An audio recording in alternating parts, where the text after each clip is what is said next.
Perkenalkan, nama saya Selvira Pinka Monika. Saya dari jurusan Administrasi Bisnis, Prodi Manajemen Pemasaran, dan saat ini saya duduk di 2 Manajemen Pemasaran 1. Saat ini saya akan membawakan suatu materi, yaitu hubungan iman dan iptek dalam kehidupan sehari-hari. Pengertian iptek. Iptek adalah singkatan dari ilmu pengetahuan teknologi, yaitu sumber informasi yang meningkatkan pengetahuan dan wawasan di bidang teknologi.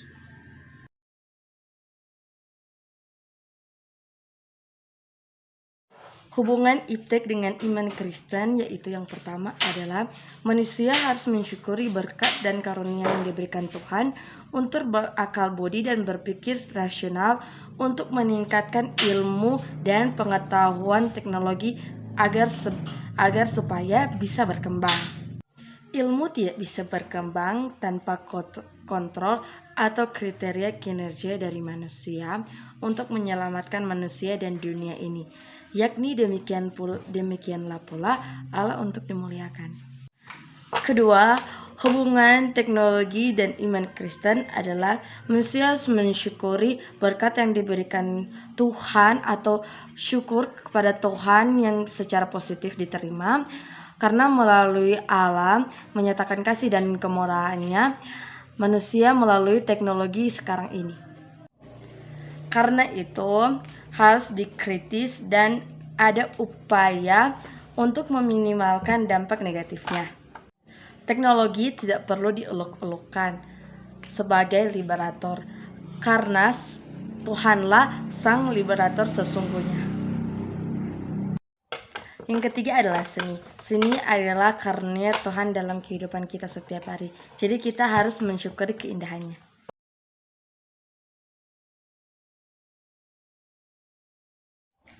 Kita masuk dalam media teknologi. Media yang paling banyak digunakan adalah handphone dan internet.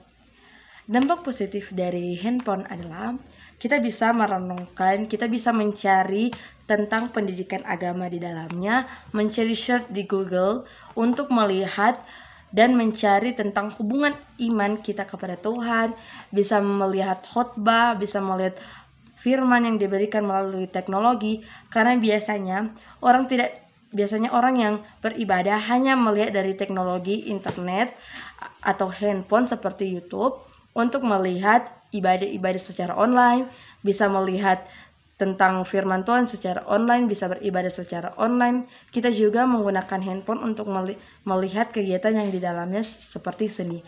Seni yang kita gunakan dalam teknologi handphone biasanya untuk bernyanyi, membawakan puji-pujian untuk kemuliaan nama Tuhan. Yang sebagai contoh adalah bernyanyi sebagai lagu rohani untuk memuliakan dan membesarkan nama Tuhan. Dan yang kedua adalah untuk melihat khotbah-khotbah, film rohani agar kita lebih dekat kepada Tuhan. Dan yang ketiga adalah kita bisa membuka Alkitab jika kita berada di mana saja tapi kita lupa untuk membawa Alkitab, kita bisa melihat dalam handphone tentang Alkitab, kita bisa buka, kita bisa download aplikasi Alkitab dalam handphone, agar dimanapun kita berada, kita tetap membaca dan merenungkan firman Tuhan.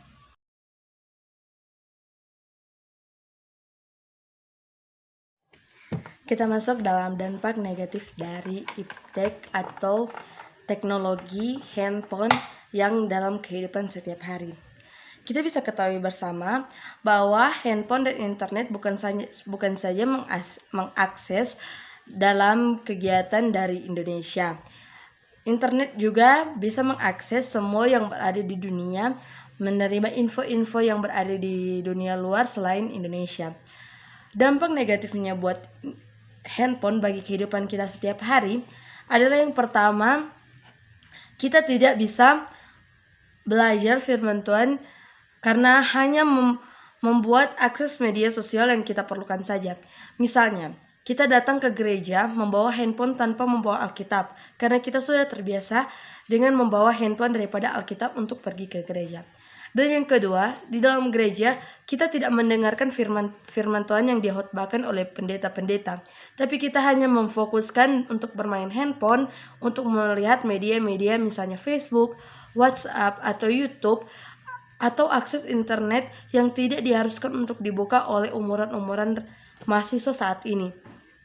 Dan kita juga bisa melihat dampak terbesar dari teknologi adalah informasi yang datang dari luar negara untuk mengasah otak manusia untuk tidak mendekatkan hati dan pikiran kita dan iman kita kepada Tuhan, melainkan mengasih pikiran kepada pikiran negatif seperti membuka situs-situs yang tidak boleh dibuka oleh umuran kita saat ini, atau misalnya video-video yang tidak pantas untuk dibuka oleh para mahasiswa.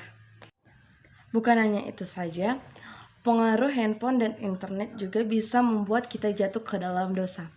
Yang pertama, paling banyak orang menggunakan internet untuk membagi berita-berita bohong tentang iman dan kepercayaan kita. Misalnya, paling banyak saat ini, dengan hanya adanya media, kita bisa menghina agama lain, bisa menghina kepercayaan orang lain, karena kita tahu itu akan mengguncangkan pikiran dan iman seorang untuk berpikir secara negatif tentang agamanya sendiri. Semacamnya yang kita bisa lakukan, kejahatan yang mereka lakukan biasanya memberikan berita bohong seperti hoax tentang agama orang lain.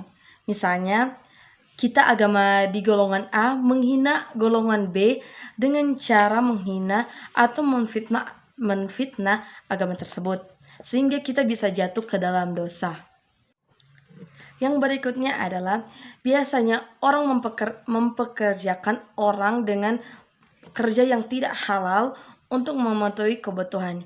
Misalnya seperti kita tahu bersama, dengan adanya media, banyak para wanita ataupun sesama jenis kita atau lawan jenis kita menjual harga dirinya untuk menghidupi kebutuhan sehari-hari, karena mungkin tidak puas dengan uang yang dimiliki, sehingga disitulah akan muncul tingkah-tingkah yang tidak bagus untuk menghidupi kesejahteraan tubuh sendiri. Yang paling fatal adalah memperkerjakan orang lain hanya untuk kebutuhan diri sendiri. Misalnya, saat ini orang-orang karena tidak ada pekerjaan, tidak mensyukuri berkat Tuhan, mereka membuat handphone dan memposting sesuatu yang tidak berkehendak di hadapan Tuhan. Misalnya saat ini pekerjaan yang paling fatal adalah penculikan anak. Penculikan anak mereka lakukan untuk apa? Untuk mengambil organ tubuh yang ada pada anak tersebut untuk dijual dan diuangkan agar kebutuhan ekonomi mereka bisa tercapai. Ini biasanya dilakukan karena seorang itu pengangguran ataupun dia mempunyai kerja tapi tidak puas dengan hasil yang dia miliki. Seperti itu, kita tidak mensyukuri apa yang diberikan oleh Tuhan. Kita tidak mensyukuri berkat yang diberikan oleh Tuhan.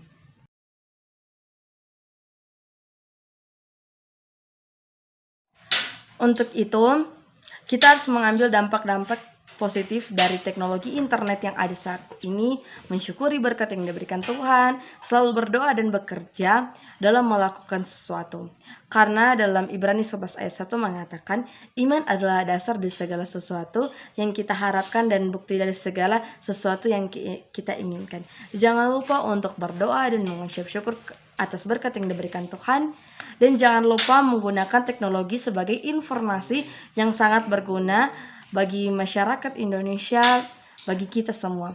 Karena dampak positif dari teknologi, kita bisa membagi-bagi berkat, men-sharing firman Tuhan lewat teknologi internet atau handphone. Jangan juga untuk kita belajar mengerti firman Tuhan.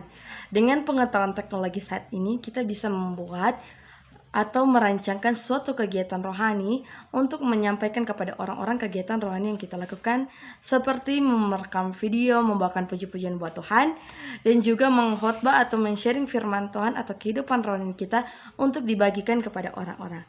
Karena ingat, Amsal 1 ayat 7 mengatakan, takut akan Tuhan adalah permulaan pengetahuan, tetapi orang bodoh menghina hikmat dan didikan. Demikianlah materi hubungan iman dan iptek dalam kehidupan sehari-hari. Mohon maaf jika ada kata-kata yang salah, karena itu saya ucapkan dengan tidak sengaja. Saya Silvira Pinkan Monika, selalu bersyukur dan taat dan berdoa kepada Tuhan. Terima kasih.